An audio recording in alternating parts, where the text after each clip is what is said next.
2, 1.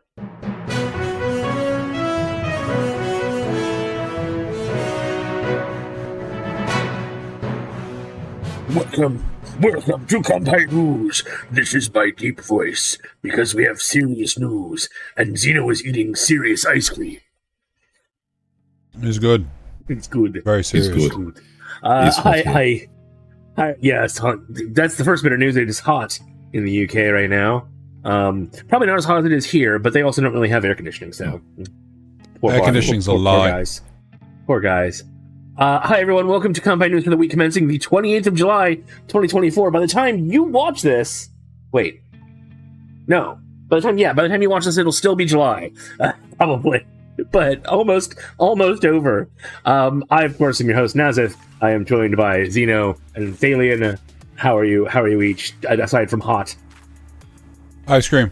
Exploiting anime jiggle physics.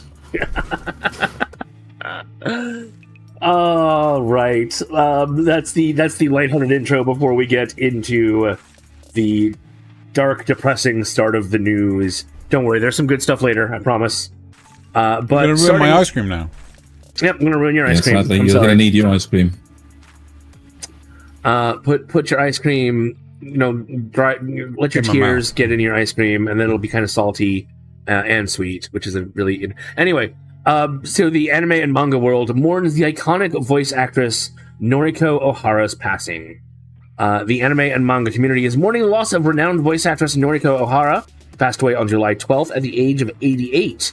Known for her iconic roles such as Nobita Nobi in Doraemon and Conan in Future Boy Conan, Ohara's career spanned decades, leaving a significant impact on fans and colleagues alike. Her agency, 81 Produce, I'm not sure, either way, announced her death, noting that she has been ill for some time. Ohara's versatile voice brought to life a wide range of characters, not only from those other ones that we mentioned, but the mischievous Doronjo in Yatterman, to Peter in Heidi, Girl of the Alps. Her contributions to the industry will be remembered fondly by generations of anime enthusiasts. And indeed, this page is just filled with posts from other people in the community. I thought Heidi was... Is that the one I think it is? I remember there being an anime Heidi. Yeah, but she could act... Because a lot of female actresses do the young boy parts. It could have been a dub of it. If it was an English version originally, it could have been a dub into Japanese as well. Exactly. So cool. Also Mojo from Time Bokan, and Claudia LaSalle from Super Dimension Fortress Macross. There you go. Right. Moving on. NTV's new guidelines after manga creator's death. Okay. Following the tragic self-ending of sexy Tanaka-san manga creator Hinako Ashihira in January, NTV has introduced new guidelines to improve live-action adaptation processes. The guidelines, announced on July 24th, emphasize overhauling pre-production planning, ensuring better communication with original creators, and creating comprehensive production plans a year before filming starts. Additionally, NTV will enhance the training and recruitment of staff to prevent overburdening, improve transparency with frequent reports, and establish a social media crisis response team to handle online harassment. Wow. The investigation revealed... Oh, no, sorry, go ahead. Sorry. Yeah, just going to finish up. The investigation revealed miscommunication from the start, with Asahira's conditions for the adaptation never reaching the NTV staff. The guidelines will now require detailed discussions with original creators and consultations to streamline production. Staff will receive training on social media strategies and attend seminars from experts, ensuring they're equipped to handle issues that arise. These measures aim to prevent future tragedies and ensure adaptation remain true to the original works. So we did actually cover this when it originally happened. Apparently the creator, what is her name? Hinako, said that she, the only way she would let them adapt it is if they were true to the original. And it wasn't. And that wasn't the only thing that led to her self-ending, for lack of a better YouTube safe term. Unalive. No, I think that one's not even safe anymore. Really? Yeah. So that wasn't the only contributing factor, but it was listed in her post before she did that. So, Right. yeah, there you go. Good for them, though. Good for them that they're trying to increase that communication between creator and adaptation. Definitely. The most important bit is the idea that all of the staff will actually have training in social media handling in case there is backlash, and to basically control and moderate. Yeah. Because some creators Social media is a do not minefield. need that kind of feedback, Yeah. shall we say. All right. So to move on. Square Enix stands by Apothecary Diaries despite artist's tax scandal. We actually covered this not so long ago, didn't we? Yep. So Square Enix confirms it won't cancel the Apothecary Diary manga after creator Neko Kurage, dear God, Neko Kurage, real name Erika Ikada, received a suspended sentence for tax evasion on July 24th. Neko Kurage was handed a 10-month prison sentence, suspended for 3 years, and a fine of 11 million yen, which is like $71,000. Accused of evading taxes on 260 million yen, or 1.6 million US dollars income, Neko Kurage claimed they planned to pay taxes later and has since settled the amount. Despite the legal troubles, Square Enix assures fans that the manga, serialized since 2017, will continue with no impact on its upcoming anime season in 2025. Oh, wait. Didn't you ask me if that was No. one of the story? Okay, good. Right. And one of the interesting things I've heard of, I don't know if it's covered in this, was if they the prison sentence is suspended for 3 years, but if basically they keep their nose clean and everything, they won't need to serve it. Yes, exactly. That's usually what that's what a the suspended sentence the terms. Yeah. So, But if they do anything wrong, like even the slightest thing, bam, off to jail they That's go. the whole point, is that it's any offence that gets them in the eyes of the law literally results in them having to go and serve that sentence immediately. Do not go directly to jail. Yeah. Yep. And who knows what happened there? We'll probably never know how they got behind. But I mean, I'm kind of interested to know like what led them to not pay their taxes. Yeah. But at the same time, like when you're having to deal with it yourself, yeah, you know, you've got such a heavy-handed occupation like being a mangaka. You know, I can readily imagine that escaping you. Yeah. Epic. Anyway. Procrastination. Yeah. Goodness. So SAG-AFTRA's at it again. Voice actors strike again over AI disputes. So SAG-AFTRA has announced a strike starting July 26th, following prolonged negotiations with major video game companies like Activision, EA, and Epic Games. Despite agreements on most issues, the sticking point remains AI language protections. Union members demand clear, enforceable terms to safeguard performance rights in the face of AI advancements. The video game producers, represented by Audrey Cooling, expressed disappointment, noting significant progress on 24 out of 25 proposals, including wage increases and safety measures. This strike follows SAG-AFTRA's January agreement with Replica Studios, settling terms for AI voice use, which has stirred controversy among voice actors. I'll have to see what that was, if it mentions it in the article. The last major gaming strike in 2016 lasted 183 days, highlighting the ongoing tension between unions and the gaming industry over fair treatment and evolving technologies. With over 160,000 members, SAG-AFTRA continues to fight for better pay, conditions, and protections against AI's impacts on their work. Somebody did explain this in a very simple terms. They simply said they sat two people down, pretending one was the actors, one was the companies, and said, "So we just want some protections against you guys cloning our voices with AI and using them without our due compensation. And the person on the other side go, absolutely, we completely agree that that's a great idea. So here's a little contract in writing to say absolutely not. And just going back and forth like that.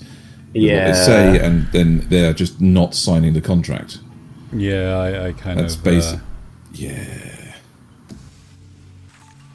Yep. Well, there you go. Let's Onwards. hopefully that one turns out much like the TV one did. All right, so moving on. Comic sales drop in 2023. Manga sales boom. According to ICV2, comic and graphic novel sales in the US and Canada dropped by 7% in 2023, totaling around 1.87 billion, down from 2 billion in 2022. Despite this decline, sales are still up by over 70% from 2019. Comic book stores experienced an 8% sales decline, while online retailers like Amazon and Barnes & Noble saw a 7% drop. Interestingly, Kickstarter projects for comics saw a 30% rise in revenue. ICV2's analysis, based on Sakana Bookscan and Comic Hub data, omitted digital download sales this year due to the increasing prevalence of opaque subscription services. Manga sales, however, bucked the trend with a 9% increase in the US in 2022.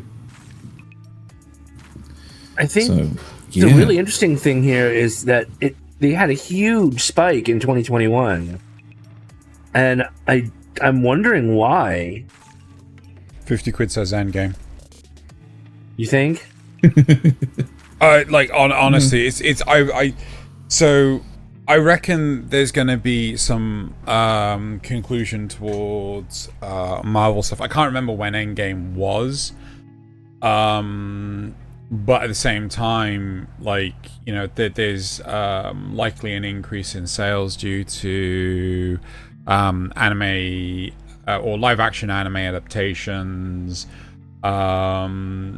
But as far as I can tell, comic book sales has always been on the quote-unquote decline, whereas manga sales have always been on the incline. And this is what I hear, which is it kind of doesn't necessarily reflect when you see graphs like this. Yeah, where it's relatively stable until here, where it spikes.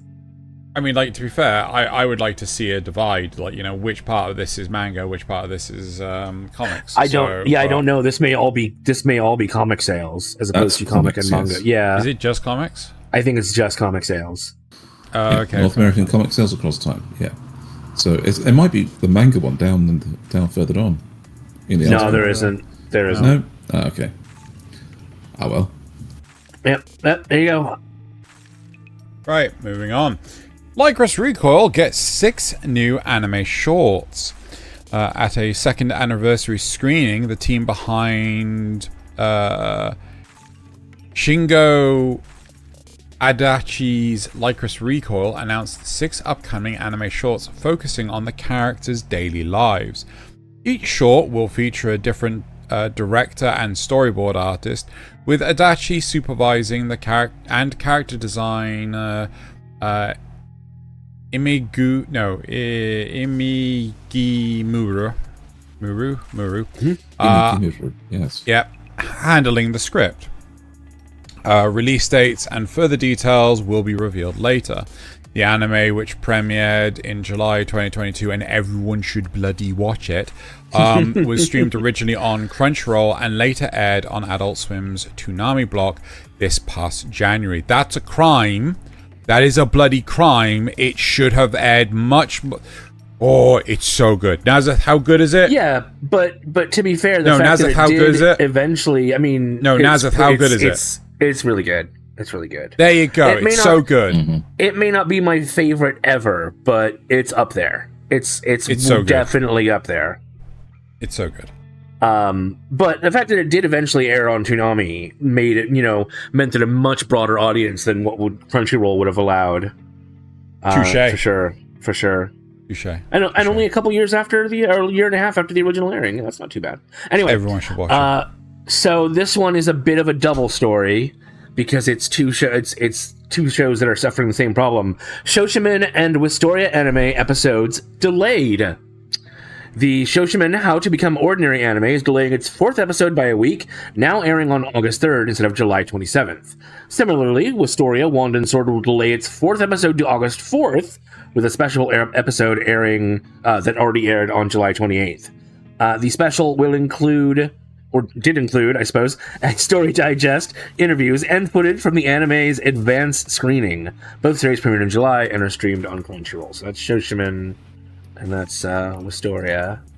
And if you want to see our opinions on these shows, make sure you stay tuned later this week for Kanpai Cast when we're talk about our 3-episode rule. See whether Wistoria is worth watching this season, even though it's delayed. Alrighty, so moving on. The new Gundam series announces date with Fortnite collab. Because everything has to have a Fortnite collab now. Just fucking kill me now. Dear.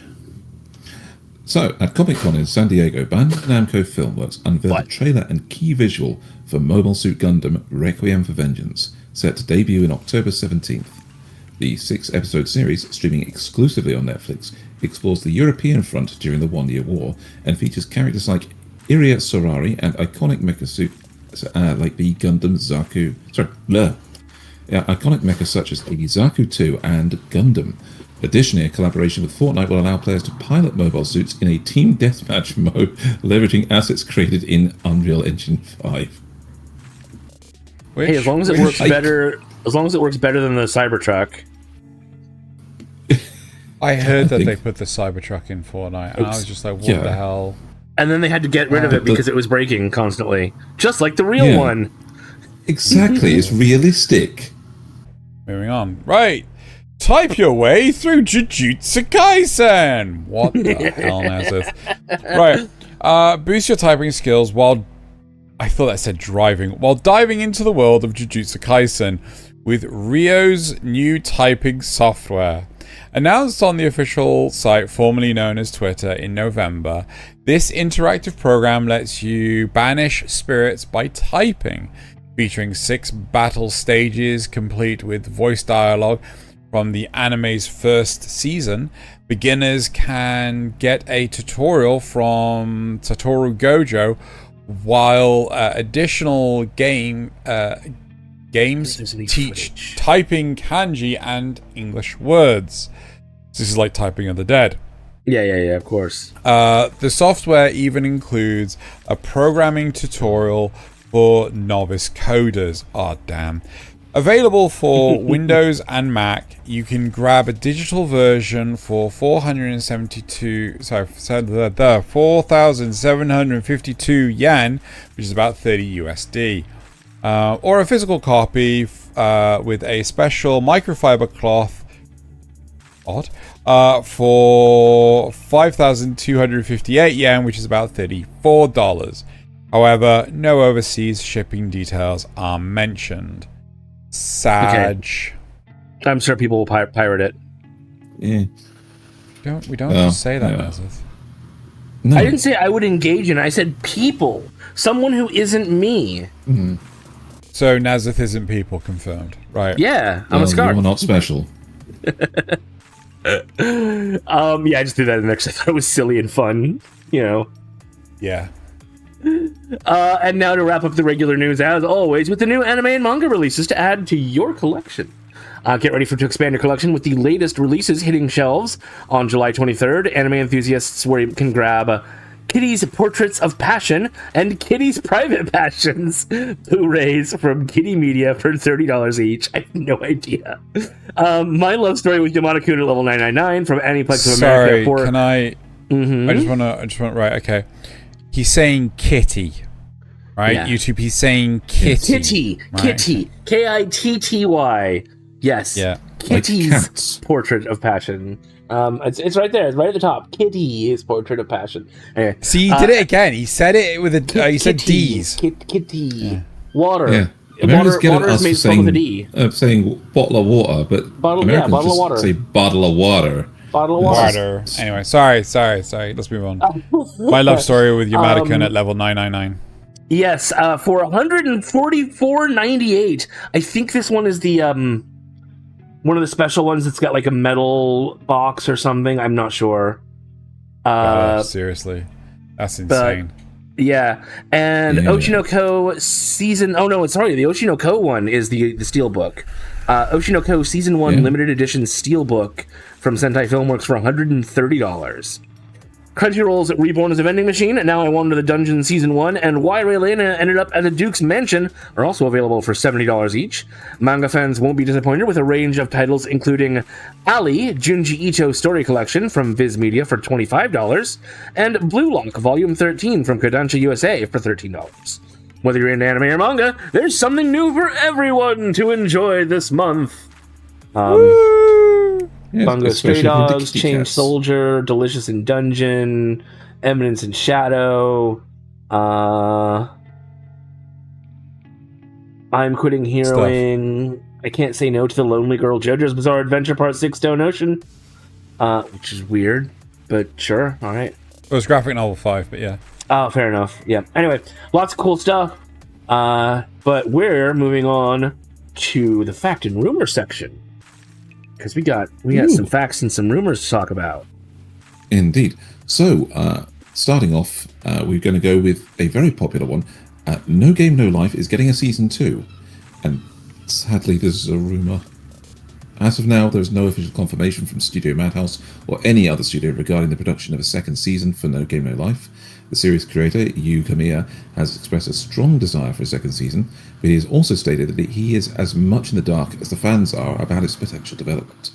Despite the continued popularity and fan demand, no concrete announcements have been made, and the studio has remained silent on the matter. Given the lack of official information and the ongoing speculation, it's best to consider any news about a second season of No Game No Life as a rumour until an official statement is made by the production studio. This one's really been floating around. And it's saying, there's going to be an official announcement on August, what was it, 4th, 8th, something like that. And it's like, why would you, so weird. Why? Just why would you do this to me? Stop it. Right. Next, Lazarus is coming out in 2025.